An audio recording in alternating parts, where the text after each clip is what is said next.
English class. And I think that you guys will understand very quickly why I'm sharing this video with you. It's only 3 minutes. It's pretty quick. Michael Jordan video. And I'm going to ask a question after I share this video. I'm going to ask you, why did I choose to actually share this video with you guys today? And what do you think the message was behind me sharing this video? So let me just get there really quickly. So we're on the same page. There we go. I'm going to share my screen right now. Give me 1 second.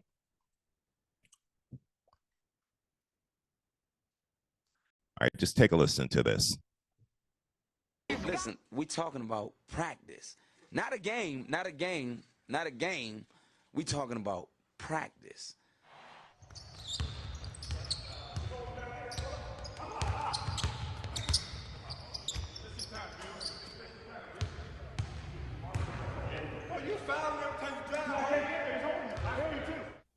This whole thing about you practicing. I mean, if you talk to any of your teammates, they would say, even if they saw something in the game, it's like, shoot, you should have saw him Thursday. Tony. You know what? I got to scream at you all day. To practice with you was like they had a game instead of a practice. And when I got to the pros with Kevin Lockery, you know, when I was drafted number 3, Kevin Lockery used to put me on the starting 5. We used to be killing the second 5. But he wanted to test me out. So let's say we're going to 8, and it could be 5-1 or 5-2 against the second team. And if you lose, you got to run. He would switch me in the middle of the game to the second team. And I'm saying, well, okay, you trying to prove a point. Boom, we'll bounce back and win the game. Those are all training tools for me. And every day in practice was like that to me. It was a competition. So when the game comes, there's nothing that I haven't already practiced. It's a routine. You know, whatever happens in the game now, okay, I've done this before. Jordan for the win. Got it! At the buzzer, he's done it again! Was fear of failure a motivator? I never feared about my skills, you know, because I put in the work. Put him away, MJ. Work ethic eliminates fear. Yes. You know, so if you put forth the work, then what are you fearing? You know what you're capable of doing, what you're not. We're down to 2, now to 1. Here's Jordan. Yes! It is all over. The Chicago Bulls have won at the buzzer. As a member of the Chicago Bulls, the last shot. What was that shot? Game 6. The Bulls can win it right here. The Bulls can win it. Unbelievable. 13 seconds left. Jordan left side. I practice as if I'm playing in a game. So when the moment comes in the game, it's not new to me. That's the beauty of the game of basketball. That's the reason why you practice. That's the effort. So when you get to that moment, you don't have to think. Instinctively, things happen. Jordan a drive.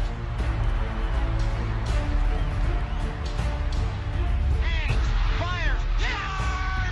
The Bulls lead 87-86. Michael Jordan with 45 points. All right. Somebody tell me what did you take from that video? Why do you think I shared that video with you guys? I know the volume was low. I hope you were able to hear it clearly, but somebody unmute and tell me why I shared that. Larry, what's up? Because the more we practice, and it's like when we get into the real situation, we've been there already. You know, we anticipate what's going to happen before it happens. And when it does happen, it's not happening for the first time. Yeah. Yeah. The more we do something and the more we practice, when we're confronted with that reality, it's like we've been there before. We know what to do. It's like he said, he practices like he's in the game. And that's why I always say it's not role play. It should be real play. The exchanges we have here should be as if we're actually talking to a seller. Thank you, Larry. Christina, how about you?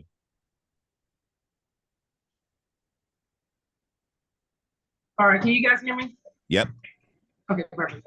When I saw it, the first thing that came to mind was practice prepares and positions you for problems in order to win the victory. There we go. There we go. And I'm proud of you putting that work in. Let's go. Let's go. Put that on incline number 5 and bump that up to about 4 miles an hour. Let's go. Okay, I see you. All right, fair enough. Raj, go ahead. Exactly what everybody else said, but I also feel that when you practice and you do, because you're going to meet clients every day, you don't know when you're going to meet them. And if you're not practicing, you're not going to be ready. And I feel that energy goes out in the universe. And so you'll draw those clients because now you're like, I'm ready. I'm ready to meet the next seller. I hear that. I hear. Thank you, Raj. All right, two more people, then we're going to get into our practice. Jayon and then Crystal. Yeah, I'll take from the video that repetition creates muscle memory. And so we create a Pavlovian response to constantly doing the same things over and over again. It almost becomes like second nature. That's right. That's right. It gets to the point like somebody gives you a objection, you don't even have to think about it, right? It's just there. That response is there. It just comes out. Crystal, you're up. What I heard too was that work ethic eliminates fear. Yes. That's right. The fear of making these calls, when you have practice and you've put in the work and you have confidence and you know what to say and how to respond, that fear goes away. It's easy to pick up that phone and get to work. Absolutely, Crystal. Matt? Also, too, like, you know, when you're putting in those reps over and over, your articulator activating system is starting to recognize when opportunity is available and when you can actually use the tools that you're practicing at the same time. So it's like a double-edged sword. That's right. Matt, you weren't on here earlier, but I gave you some props. I was telling them, I was grateful watching you yesterday in class, calling that for sale by owner. And it was like the conversation you had with them, although, we were all watching you. So I know that's a lot of pressure and you're sweating. It didn't come across on the phone. Like you were just very conversational. You were taking charge. You had an answer for everything he said. And that's the whole purpose of you practicing here. Imagine if we practice our scripts 20 to 30 minutes a day. We'd be better than 99% of the agents that are out there just putting that work in. And it showed yesterday when you were on the phone. That was a great example of how to work these calls. So thank you for being a good example for everybody. Let's get into it. Tools. Yeah, that's it, man. You got to have the tools. Yeah. So I want to start off today by talking about a certain type of script, circle prospecting, creating opportunities maybe based around a listing that just hit the market or maybe something that just sold. And Lou and I were talking about this, and I got to give him credit. He's the one that brought this up and thought it would be a good topic, and I agree. So Lou, let me ask you, when you are doing circle prospecting, maybe around the listing or around the just sold, what is your standard script that you're using to kind of break the ice with someone that you're calling?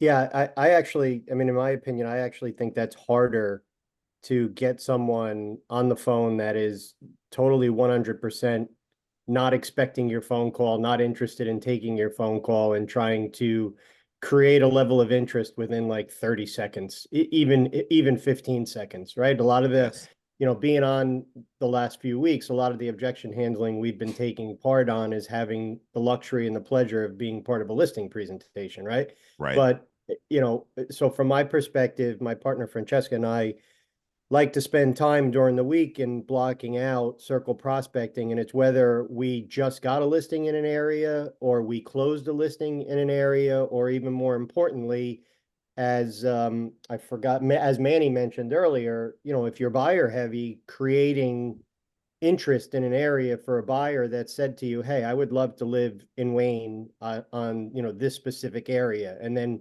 targeting that area with a product, right? Hey, I have a buyer, they're well qualified, they're interested in purchasing a home in your area. So going back to your original question, if I'm going to do circle prospecting around a listing, let's just say it's a listing that closed. So I would make a phone call and say, ring, ring. Hi, David. How are you today? Good. So my name is Lou Messercola. I represent Team Messercola Real Estate Group. We're part of Keller Williams. The reason for my call, my partner Francesca and I listed a home around the corner from you at 123 Main Street. You may be aware or have seen that listing. Were you familiar with it? I drove past when you guys were having an open house, but I don't know the house. Okay, so the purpose for my call, David, and I know that time might be tight for you here, is that there's a lot of interest in buyers out there that would like to get into your neighborhood. And, the reason why I'm calling is I'd like to get on your calendar within the next week or so to schedule some time to just tell you a little bit about where those buyers are coming from, what they're looking for in a home, and potentially just tell you a little bit about the current value of what your property may be worth in the open market today. Are you available on Monday at 5 or Tuesday at 3? We're not interested in selling at this point in time. I mean, I appreciate the call, but we actually just moved in just 2 years ago. Okay. So that's great. How are you enjoying the neighborhood? Oh, we love it so far. Everybody's great, and love the park, all the activities they have throughout the year. It's fantastic. Is that what attracted you to purchase in this area? Yeah, we actually had a friend that lived in this neighborhood, and we would come for parties all the time and just kind of like the vibe of the neighborhood, and it puts us closer to work as well.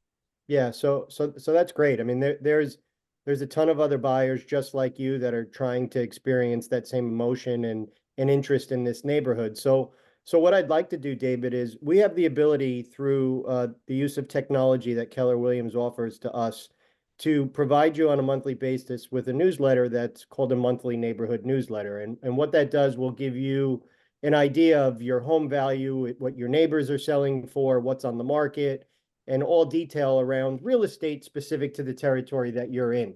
I can put you on that newsletter. I would just need your email address, and that can update you on a monthly basis. And as the days go by, if there's an opportunity for us to meet for a coffee, I would welcome that chance. Would you be able to give me your email address so I can include you in that Sure. email? Sure. It's davidradney@gmail.com. Great. Thanks, David. Thank you. So that from there, kind of, I'm not a hard push kind of guy. When someone tells me I just moved in or I'm not that interested, I don't want to, to me, sales is an emotion to take someone down a path to not persuade them to sell, right? Yes. I want someone that's already got the interest to want to sell and convince them to sell with me, right? So there's a difference in my mind between the two. So from there, someone that's not interested in the sell, what I'm going to do is just gather data. I'm going to get them into my database and then put them on a drip campaign and create the interest that way, and then follow up on a quarterly basis. No, and I like your script. I like everything you said. The only thing that I was curious about was, why did you choose not to ask me? Like, so David, you mentioned you moved here because you had a friend in the neighborhood. Do you know anyone who's interested in also moving into the neighborhood as well that I should be talking to? Yeah, you're right. I mean, probably a little anxious, just getting on a Zoom for the first time, that's fair. doing this drifting with you. So you're right. I mean, Yeah. I took the path more so, of starting that conversation. Why did you move in? What made you come into the neighborhood? The emotion of what you got for the value, and then I should have taken it farther and deeper. Yeah. However, I like the way you talk. Like, I didn't feel like I was being pressured. You were just willing to give me some information. You wanted to be a resource. A lot of people like me, I move in, my agent kind of abandons me. So you can even adopt me and say, do you have a go-to realtor? If you have a question about the market, I'd like to earn the right to be that person. So I love the fact that you had a good conversation with me, got my email, got my information, and now it's up to you to do your job with your follow-up, right? Yeah. And Now on it's top of getting into things. the database, doing the drip, and then doing that follow-up with it. Love it. Love it. Who else on here is doing circle prospecting that has a different script that they're using? I see Pete waved his hand. Pete, what would you say that's different than what Lou says? So I love this conversation. I think, to Lou's point, like, there's a couple different ways. Like, circle prospecting is not necessarily a one size fits all. So you got to kind of figure out, what are you trying to accomplish by circle prospecting? Are you trying to get more listings? I mean, you should always be trying to get more listings, obviously, but are you circle prospecting a neighborhood for a buyer, or is this maybe a neighborhood or a community that you or a street even, that you kind of want to become the go-to in that neighborhood? Right.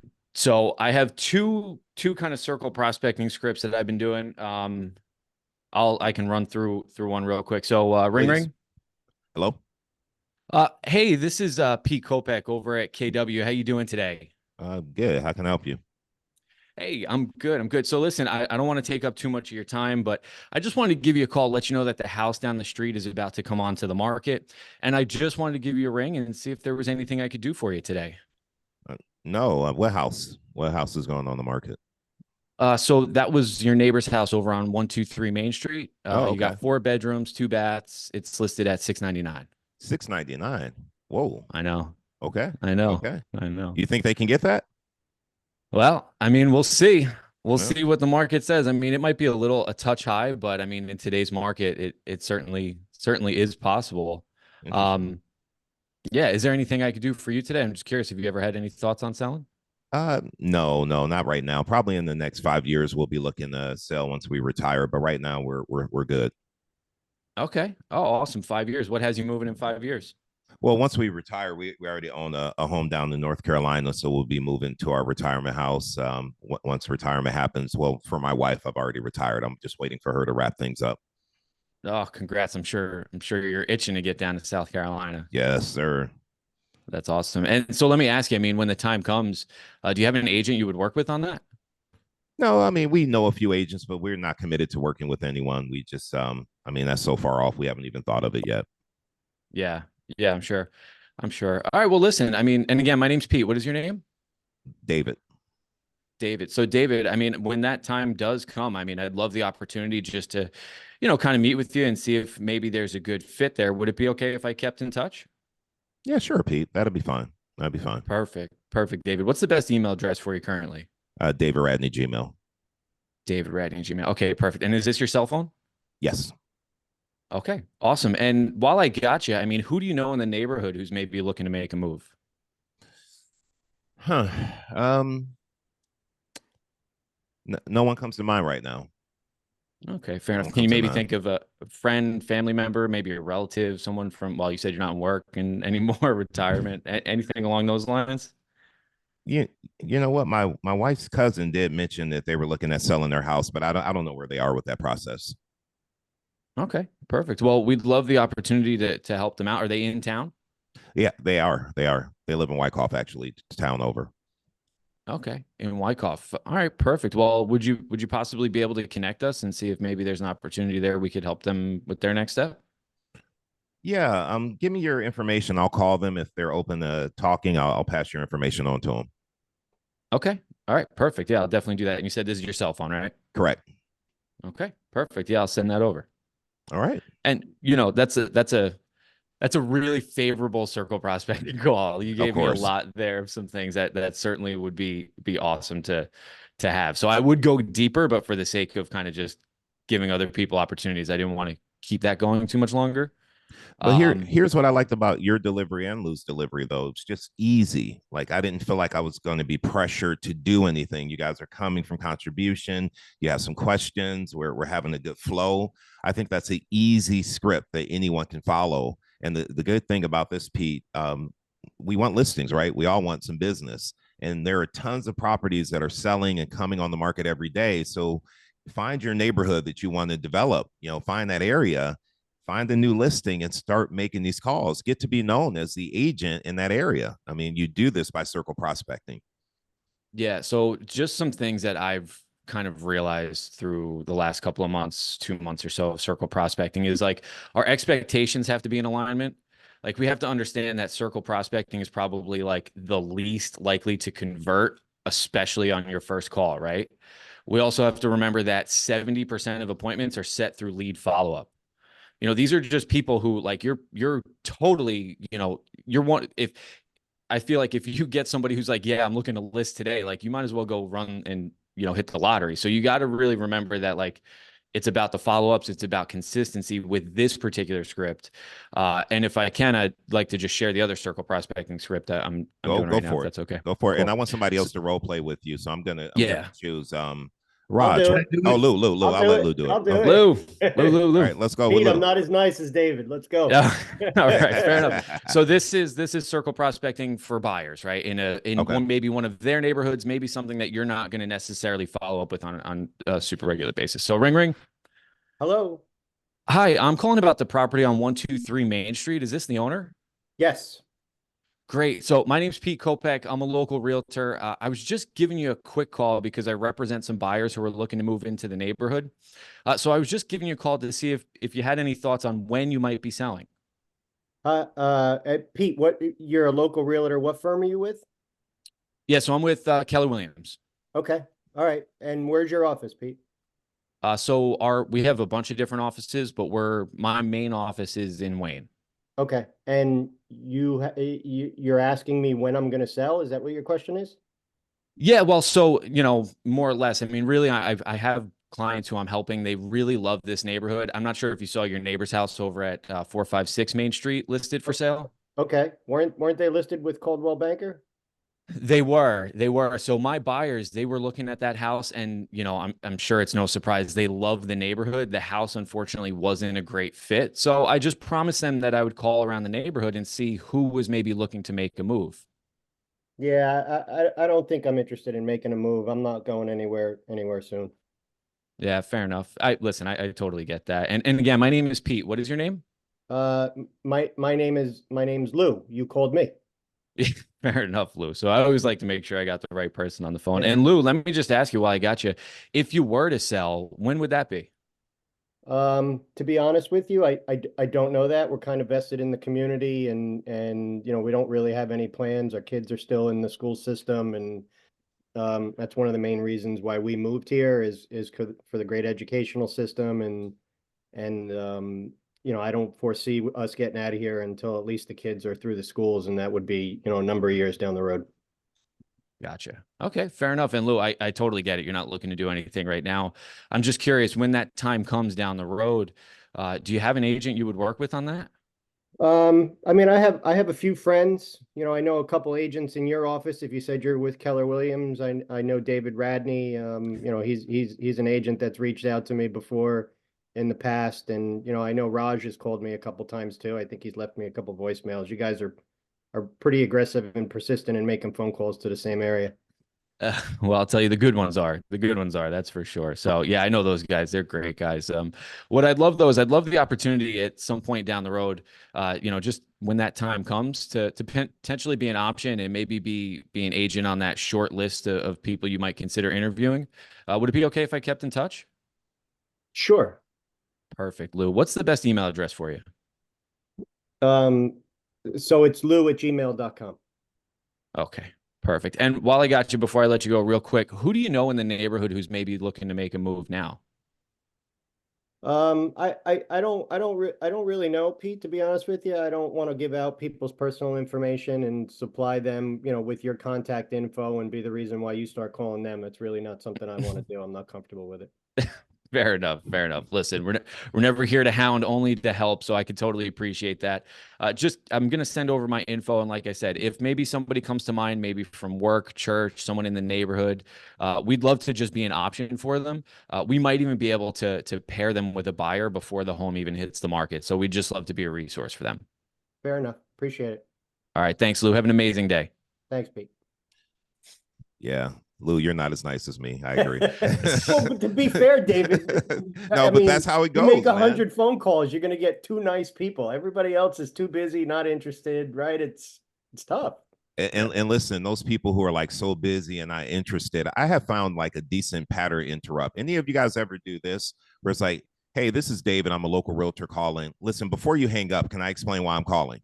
Like, I find that pattern interrupt makes people pause for a second and like, okay, well, tell me, like, why are you calling? Like, I'm acknowledging they're busy. They probably don't want to talk to me. And that tends to keep people on the phone longer. Anyone ever tried that before? And if you haven't, I recommend you do it. Larry's tried it before. Just before you hang up, can I tell you why I'm calling? And then get right into it. I don't do all the pleasantries like, how are you today? I just get right into it because sometimes you only have that 20 seconds to break through. And if you spend half of that time, with pleasantries, you may miss out on the opportunity. So I'm not that how are you today? How's the weather type of guy. I'm getting right into my script. Larry, go ahead. I will say, go ahead. Sorry, Pete, go ahead. I will say I have found, hey, I'm looking for the owner of 123 Main Street. Is that you, or do you still own that house or whatever? Definitely helps with the pattern interrupt, like from them just hanging up too. Love that, Pete. Larry? One day I tried even just telling them, listen, this is a cold call. So if you want to hang up, go right ahead. But, and then I'd go into my script.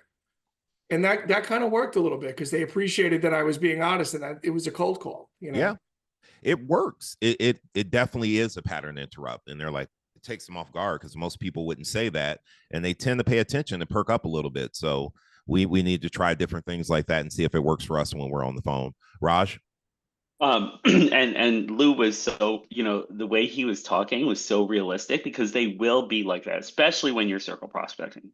I was expecting him to say, and how did you get my number? But even if they say that, you still have to, just don't let that paralyze you. Still just continue with the script. Right. You forgot aren't I on the do not call list? Right. Yes. That too.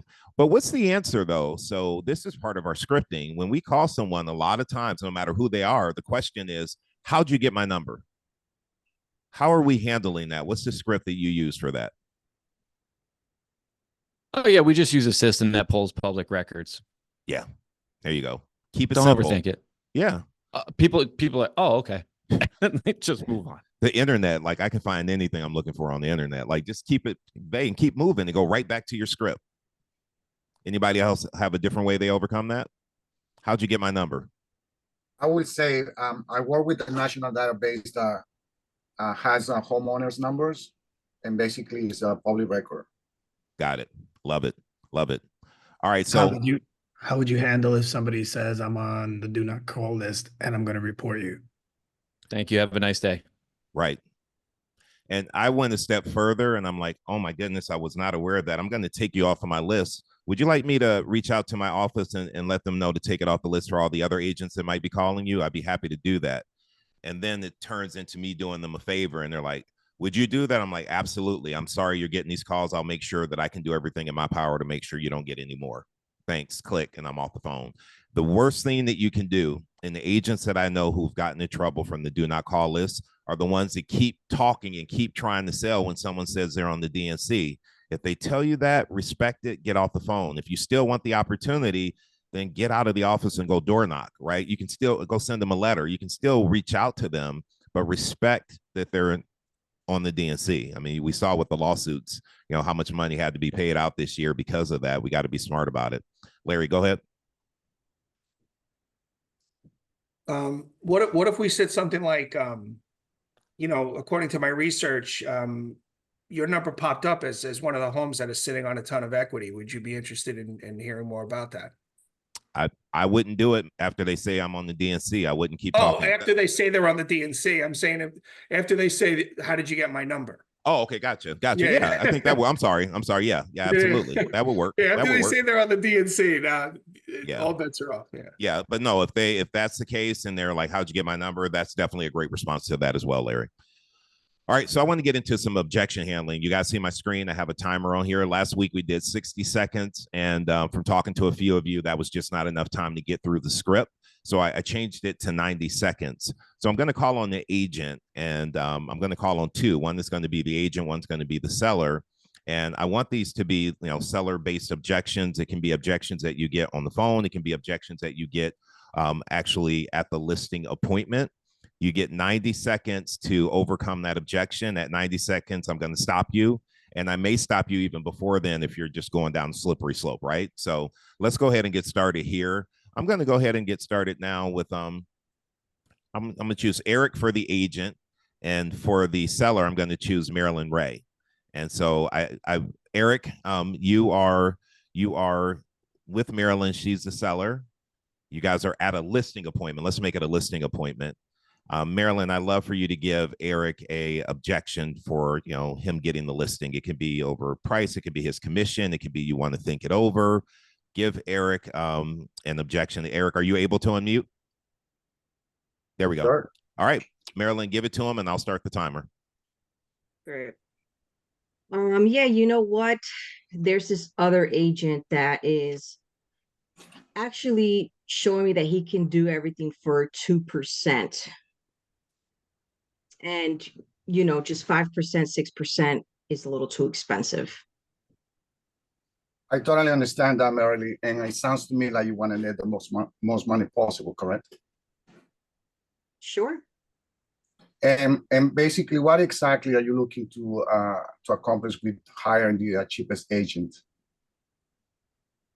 Well, I definitely want to net the most money possible, but I definitely want to save a lot of money on commission. So if he showed me that he can get me a lot more money for less, I'm definitely going to be, considering him. Okay. And what is more important to you, to what you're going to pay as a commission, or at the end of the day, how much money you want to walk away in your pocket? Definitely more money in my pocket. Exactly. So that's why you and I need to meet immediately, because I specialize in getting homes, just like homes shown and sold quickly for the most the buyer is willing to pay. Isn't that what you really want at the end of the day? but he did tell me that he was going to be selling the property for a good amount of money for a very low commission. So I don't know how somebody who's going to be charging me 3-4% more is going to net me more money if he's going to net me the same amount. So are you familiar with the sales ratios to sell, Marilyn? All right, I'm gonna stop you there because we're at our 90 seconds. All right, let's give Eric some feedback. The first thing I want to say though, before we give Eric feedback, what are the steps to overcoming an objection if we're doing it correctly? What's the first steps? Step number one. Acknowledge. So actually, I agree with you. However, I have one step before acknowledge. Anybody know what that one step is? Smile. There you go, Pia. So, and the reason why I say this, the answer was smile. I watch a lot of recordings of agents doing listing presentations. If you guys could see the look on your face when you get an objection, it doesn't speak confidence a lot of times. And so what I want you to practice doing is when you get an objection, the first thing you do is you smile and then you acknowledge it. So you want me to lower my commission. What's the next step after you acknowledge? Somebody besides Pete. What's the next step after you acknowledge the objection? Isolate. All right, I was about to say I am on the phone with a bunch of realtors that make calls every day, right? So we isolate it. Other than commission, is there any other reason you wouldn't list your home with me today? You isolate it. And then what's the next step? Remove or overcome. Overcome the objection. And then the last step. Close. What? The pen. Close. You go back to the close. A lot of times we do a good job of overcoming the objection, but we never go back to the close. So it's smile, it's acknowledge, it's isolate, overcome, and close. I want you guys to keep that in mind. Those are really the 5 key steps to overcoming an objection. Any feedback for Eric? Or Eric, how do you think you did? I think I have to get used to more about acknowledge. Yeah. Yeah. I mean, acknowledging is super important. Okay, so what I hear you saying is you want me to lower my commission. Other than that, any reason you wouldn't, work with me? And then you overcome it. And I really want to get right in there and overcome it. What's another way to overcome that commission objection that she gave out? Another agent said they do it for 2. You're at 5%. Asking more questions. Like, what questions So would how we do ask? so what do you really know about how commission works? No, I like that. Maybe they don't have a sound understanding of how commission works. So we could explain to them how commission works. That's one, Marilyn. Larry, how about you? David, would it help if I gave you the common missteps of hiring a discount broker? Sure. Are we going to continue? Oh, I was kind of curious. Like, what? Oh, okay. Give me a couple. I'm kind of curious. Well, yeah. I mean, listen. It's a common thing that agents out there are discounting their income. And let me ask you a question, David. If if you hired a discount broker, what do you think they're going to do when they actually get a hold of your home and they want to sell it, and they're negotiating behind the scenes with that when nobody else is looking? Hadn't thought about that.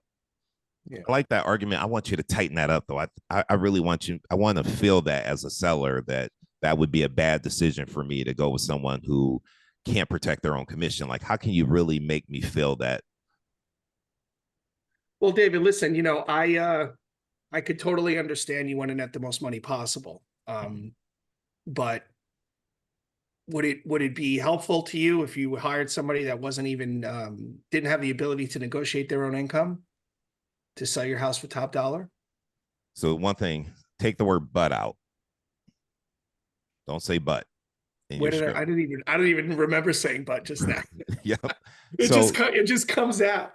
I know, and that's why we got to make a point that we don't bring that up. So thank you, Larry. That's one way. However, go ahead, Pete. Go ahead. What's yours? Reset these 90 seconds. Let me get at it. All right. Ooh. Oh, okay. Pete is ready. Come on, Marilyn. Let's go. All right. Actually, I'm gonna give Marilyn a break. Who wants to be the seller for Pete? I want someone who's tough, who can be Let's tough. keep that Man. 2%. Oh, Keep I can that do it. 2% I'll though. go. Well, I I'll want to go. get some people who haven't spoken. So I can go. I can go. all right, so I'm gonna get Monty. What's up? I'm gonna give it to Monty. Don't be easy on Pete, and let's let me restart the timer. I want that 2% objection though. Everybody Okay, wants I'll a give it piece to of you. Pete. That's right. All right, give him the ejection, then I'll start the timer. And Monty, your ejection you're going to give Pete is, hey, I have another agent who's willing to do it at 2 and you're at 6. Okay. Go. No, I want Go, you Monty. to, Monty, you say Yeah, that you're to gonna Pete. tell me. Oh, okay. Pete, I already have another agent who's gonna work with me for 2%. So why do I need to hire you? Gotcha. And let me just be clear. You said 2%. 2%.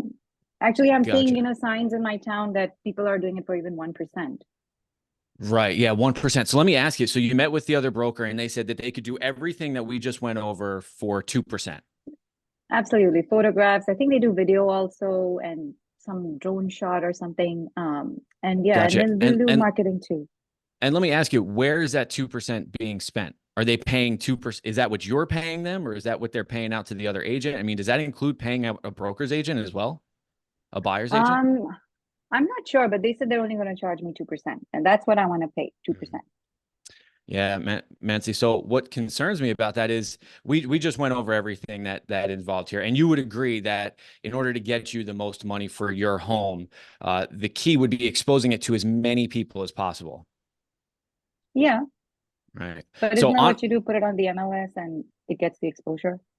For sure. Well, it's much more than that, right? We already agreed all these services here are Okay. things that are involved. So I feel like I can't really imagine, like, Mancy, you've know the expression, you get what you pay for, right? Yeah. So do you think that there's, really actually a way that an agent could pay 2% to a buyer's agent and still do all of these things here that would get your home the most money? No, I understand what you're saying, but I watched the news and now there's this whole lawsuit also going on about the buyer's agent. So that might be something I don't have to take care of also.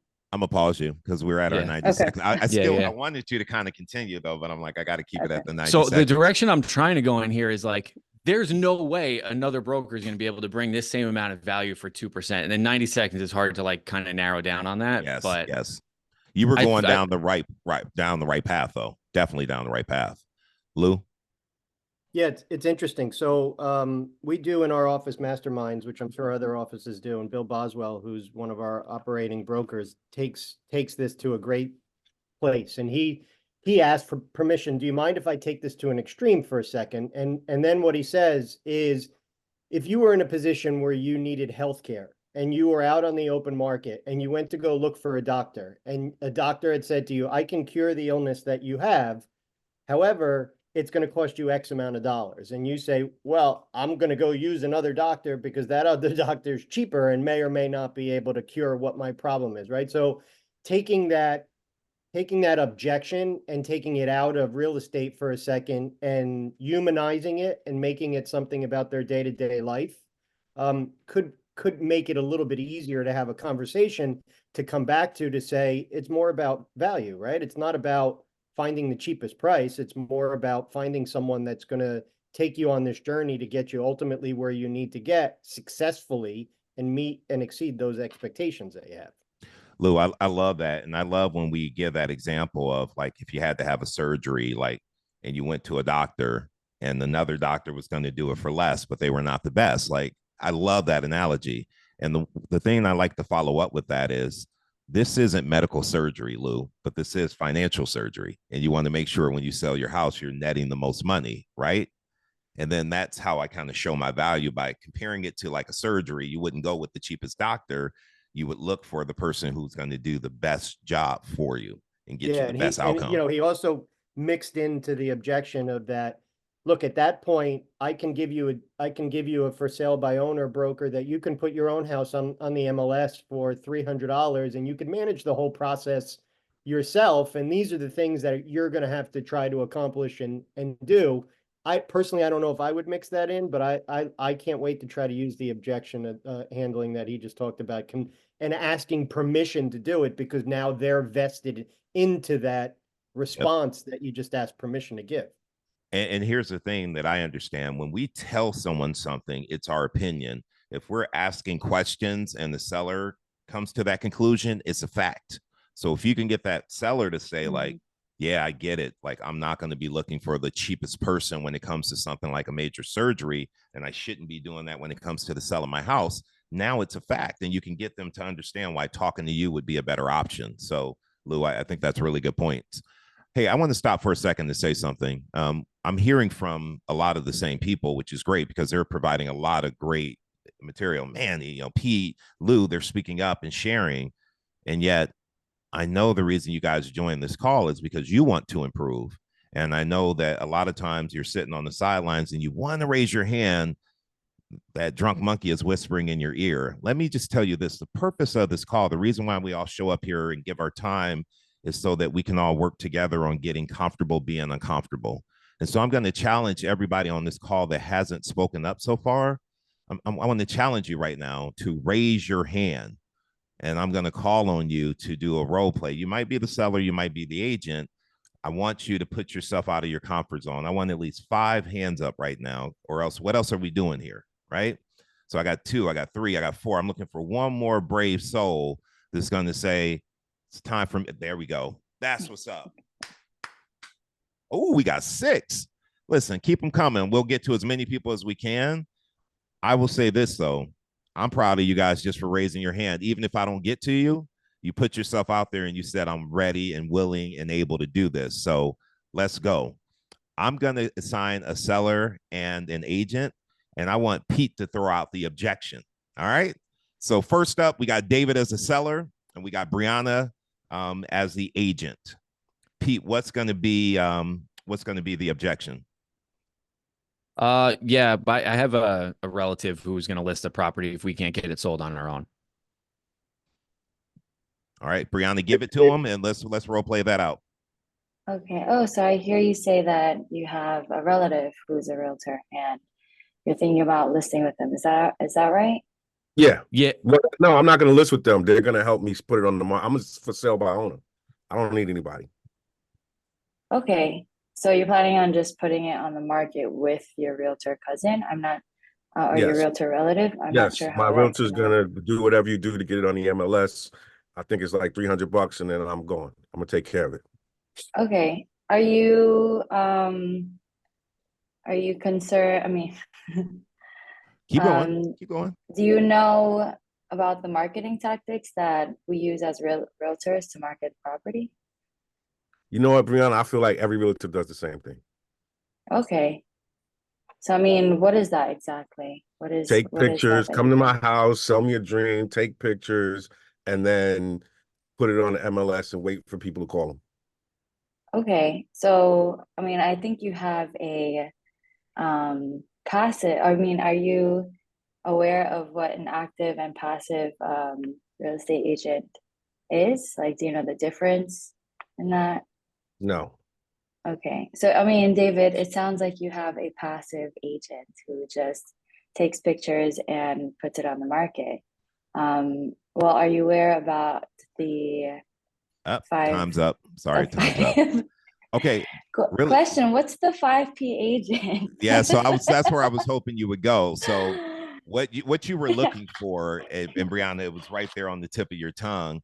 When David was like, you guys all do the same thing. You take pictures, blah, blah, blah, right? If it were me, I would be like, you know what, David? Unfortunately, I agree with you.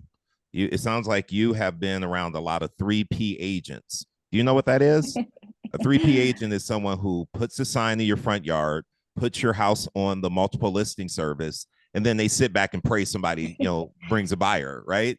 The reason why you want to talk to me is I'm not like all the other agents. I do the 4th and the 5th P. Which is what, guys? What's the 4th P? Prospecting. Prospecting. What's the 5th P?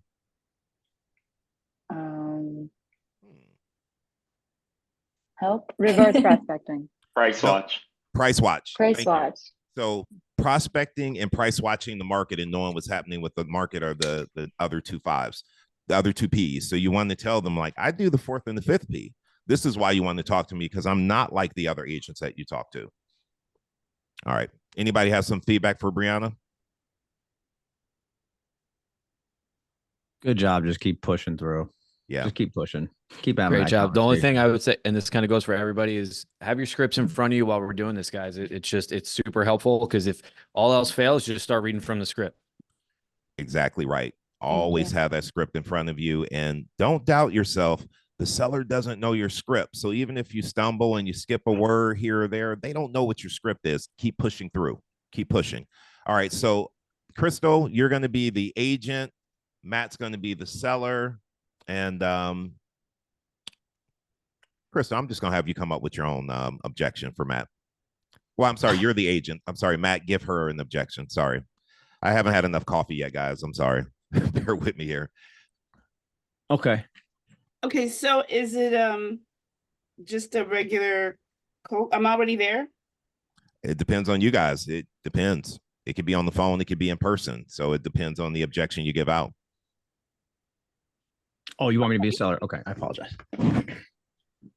Yeah, Crystal, I mean, if you bring me a buyer, then I'll pay you 3%. Oh, okay. I understand that if I bring you a buyer, you want to pay me that. That would be great. I could also sell your house for more money at terms that would be more favorable to you.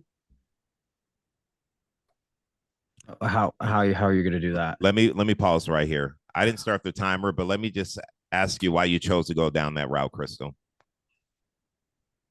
Because they usually just they don't want to pay a commission for selling their house. They want to do it to save money. They want to do it themselves.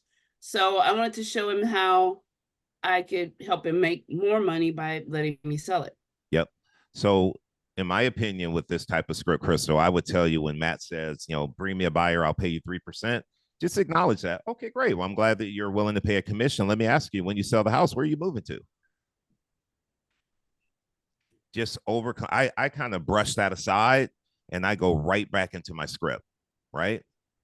However, if we're just doing straight up objection handling, he's like, bring me a buyer and I'll pay you 3%. Why is that not in his favor? If we were just overcoming that script, why is that not in his favor to pay the 3% to a buyer's agent? And that's it. Anybody know? Well, we talked about you're actually hiring me to negotiate against you because I'll be representing the buyer. Yeah. Okay, so you're paying the agents 3% to bring you a buyer. So you're paying someone to negotiate against you. Who's actually protecting you and your interests and your equity? Can I answer this? Go ahead. This part, because I'm dealing with something like that with a seller right now. He said, I'll give you 4% if you sell my house over 3 million, 3% if you sell it under 3 million. And he said to me, I asked him, so who's gonna represent you on the selling side? He says, our real estate attorney. Right. So kind of caught me there. I didn't really know what to say, but I kept saying, trying to show value and things like that. How wouldn't you guys handle that, or David? So great question. So you talk that. to a seller and they're like, we got a real estate attorney to help us with negotiations. How do you handle that? I think Rod started to speak. Who was that? Who started to speak? No, it was me. Okay, Matt, go ahead. Yeah. So is your real estate attorney going to go out on the home inspection with you? Ooh, good one. No, Is your real I don't estate think so. attorney going to negotiate the terms of your contract? I would assume so. That's why I'm paying him. Okay. Is your real estate attorney going to organize title work paperwork? My And my are they attorney gonna run already it? handles title. You know what I mean? Like I would start going down the I road see of where all you're the things going. that you do as an agent. Is your attorney going to run you a comparative market analysis to make sure that your property is properly listed at the right price to sell in the right time frame? You know what I mean? I call that paper intimidation. Don't, just because he's an attorney doesn't mean he's smarter than you are. Good one. Thanks, Rob. Anybody else have a way they would handle that? My attorney is going to handle the negotiations for us. It comes Yeah, I up. always ask them, what makes you choose the most expensive option to sell your home? The most expensive. Okay. Why do you think that's the most expensive option? Well, aren't you paying your attorney up front before you ever make any money on the sale of your home? Okay, I see where you're coming from there. Okay, you got to pay the retainer up front. Fair enough. Okay, Lou. So, Manny, a good practice to get into, and we have this, my partner and I, is just a document, one page that's just life cycle management of a transaction, right? And on it should be all of the components as a listing agent or a buying agent that you're responsible for, right? And then it's very easy to share that document with someone that just says, you know, in the transaction management and the life cycle of a sale, here are all the components that a listing agent is responsible for. So I want to make sure that you're aware of it and you're prepared that your real estate attorney is going to handle all of these components for you, as I would if I represented your best interest, right? And you can list out whatever you feel are the relative. I mean, we have ours, right? You got to go to the town. You're looking at CCO inspections, fire inspections. I forgot who it was, managing the home inspections, negotiation of the contract, you know, all of the other components. An attorney has a very specific function within the transaction, right? And they're going to be on that document, but you know, the other components that the attorney's not going to be responsible for. That's right. And I think it's perfect to say, I'm so great you have a relationship with an attorney. We're going to need them once we get an offer in. The reason why you want to hire me is to make sure we get a solid offer in, that we actually know how to market your property and price it so that we can get the offer that you're looking for. Once we have that, of course, your attorney is going to come in and help us get to the closing table. I'm on the front line. That's what you hire me for. And I think that's a great way to phrase that up. Lou, you mentioned something about a life cycle document. If you're open to sharing that, if you could send it to me when I send out the recording, I can include that in the email. I think that'd be great for everybody to see. Yeah. Perfect. Rosalia, you are the agent, and I'm going to have Andre be the seller. Rosalia, give him a objection. It can be on the phone or it can be at the listing appointment. Give him an objection. Let me ask you, why do you need to interview other agents? Yeah, I'm just looking to see all my options before deciding on who I want to work with. Well, that's fair. Is there something that I have not talked to you about yet that you're interested in me providing? I'm not sure what you mean by that. Well, we went over my marketing and you seemed happy, and we went over the price and you seemed happy. So what else do you think another agent's going to provide that I haven't provided? Well, it's not more so what they're doing, but maybe like what they have done. So for example, I'm talking to the top agent now that's selling the most houses in my neighborhood.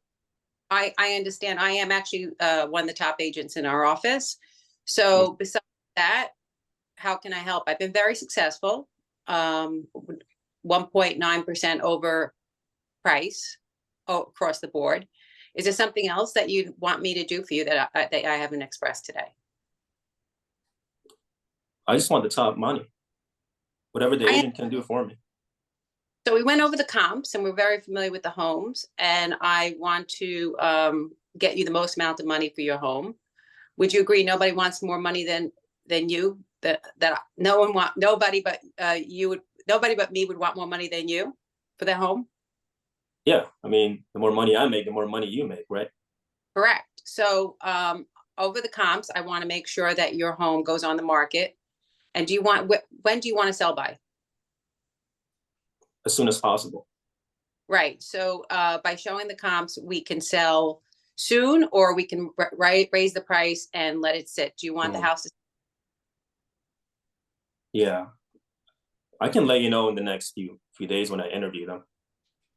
Well, I'd like to get started right away. I told you these marketing. I'm gonna pause you here. Good job there. Anybody else on here wonder, Andre, if you're talking to the top agent already, why didn't you hire them? Anybody wonder that? What if you just ask, like, Andre, so if you're talking to the top agent, why are we talking? Why am I here? Why didn't you hire them? And then be quiet and let them answer. Because if they were the top agent and their top choice, wouldn't they have hired them already? I think so. So there's something keeping them from pulling the trigger. What is that? I'm going to dig into it.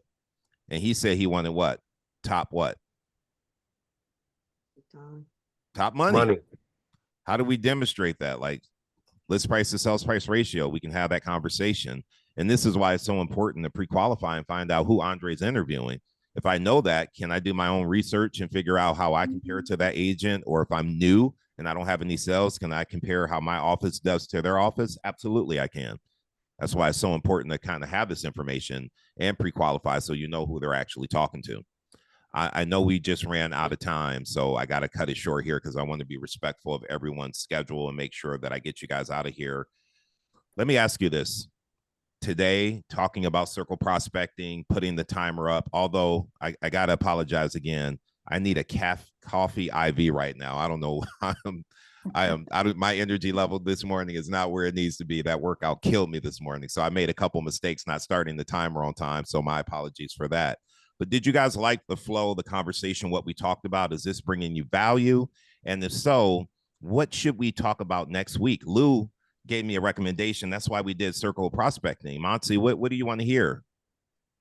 So I had a very interesting conversation with a friend yesterday. He's senior, older, not looking to move right now, maybe, you know, a couple of years down the line. But he's like, somebody just showed up at my door, you know, willing to pay all cash, 125 to 150,000 over asking comps. And he's just like, what should I do? And he's like, you know, that's a lot of money for us. And so, you know, I said, you know, let's have a conversation. We'll meet and, you know, I can give him better guidance. But realistically speaking, if I were him and I obviously vetted him and I said, you know, you should make sure that the buyer is not somebody who's a fraud. You want to make sure. And he's like, yeah, he just sold something for 1.5. So he has enough cash, but he really wants to buy my house for XYZ reasons. Okay. And he's like, I'm just surprised that they showed up like this. And, you know, so like what I'm seeing is that buyers are directly approaching sellers, they're door knocking themselves, not waiting for the agents to come in. So I guess my question is how to handle that conversation. And we'll talk about that next week. But here's the thing that I want you to understand. This is why when we circle prospect, we should be asking questions like, what's your number? What number would someone need to come to and offer you that would make you consider selling this house? Once they tell you, I don't care if the number's $1 million and they're in the $700,000 neighborhood. Once they tell you a number, it shows that they have some interest in potentially selling. So I would go into, well, where would you move? What would that do for you? Why is that important to you? How would you feel if you were actually in that location? Because we can't motivate anybody to sell. However, through the proper questions, sometimes we can aid them to sell. And they realize like, yeah, if I could actually get there sooner than later, that would make more sense for me, especially if I can get the type of money I'm looking for. And so it just opens up a whole nother conversation. We'll get into that Friday next week. Monty, thank you. Matt, I think you had something to say really quickly. Yeah, your own expireds. If you have a like I just had this where I had a client where we had tried to sell this home for a little while. I didn't have the tools that I have now, but you know, let's say your listing gets expired because you're at a little bit of an impasse with your seller. And now you're trying to re-get the listing agreement. You're kind of resetting and trying to get that house back on the market in a position to sell. Right. All right. Lou, you're up. And then we're going to get out of here. I am. And I'm coming from a position of gratefulness. I wanted to thank you, right? You put a lot of time and effort into everything that goes on here. And we're thankful for you doing that because you're making everybody else better that's on this Zoom. So thank you for taking the time. And I know I personally appreciate it. I've only been on it for 3 weeks, but I feel that I'm a lot better than when I started 3 weeks ago. All right. So thank you, Lou. Thank you. I appreciate you. And Al, did you have your hand up to say something? I don't want to leave you out if you want to share something. No, I just had wanted to participate, but okay. I'll make sure we pick up next week and throw your hand up early next week. So guys, again, thank you for being here this morning. Thank you for focusing on sharpening your saw and getting better. What I want you guys to focus on, if you don't have a role play partner, you should have a role play partner every day of the week, 5 days a week at the very least. You know, Gary Keller says there are 5 things that we should do every single day as a real estate agent, right? One of those things is scripting and role playing. And like I told you earlier on this call, if you're doing it 15, 20 minutes a day, 5 days a week, you're better than 99% of the agents out there. And like Michael Jordan was saying, I'm not even worried about that shot in the game. You should have seen me at practice. I practice like I'm playing the game. And if you guys continue to practice every day like you're in the game, when you're in front of that seller, you get on the phone and they throw you an objection, you know how to respond because you've been practicing at a high level every single day with your role play partners. Put that work in. Stop practicing on your paycheck. There's a lot of opportunity out there. People want to meet with you. It's because they believe in you. If you get there and you open your mouth and you don't know what to say and how to direct that conversation, you're going to lose that opportunity. Stop letting that happen. We got to stop letting that happen. So let me see what Pete's saying here in the comments. I just want to make sure I'm not missing anything.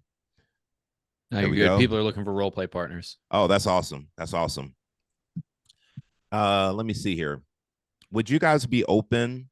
You know, everybody who registers, we got to figure out a way. Maybe next week I'll do a Google form for anybody who wants a role play partner, and I'll have you guys fill out that form, and we'll share the information with the people who were here today, so that you guys can have their phone numbers and actually get a role play partner. So I'll work on that for next Friday. All right. Appreciate you guys. I'm gonna go ahead to my second office and get some work done. I hope you guys get on the phone. I hope you guys make the best of it. And I'm proud of you guys that stepped out of your comfort zone and raised your hand. I need more of you to do that next week. No more sitting on the sidelines. Let's step it up. Step it up. This is a safe space. This is where you're supposed to make your mistakes. This is where you learn. So do yourself a favor and get out of your comfort zone. I'll see you guys later on. Thank you. Thank you. Be good. Thank you.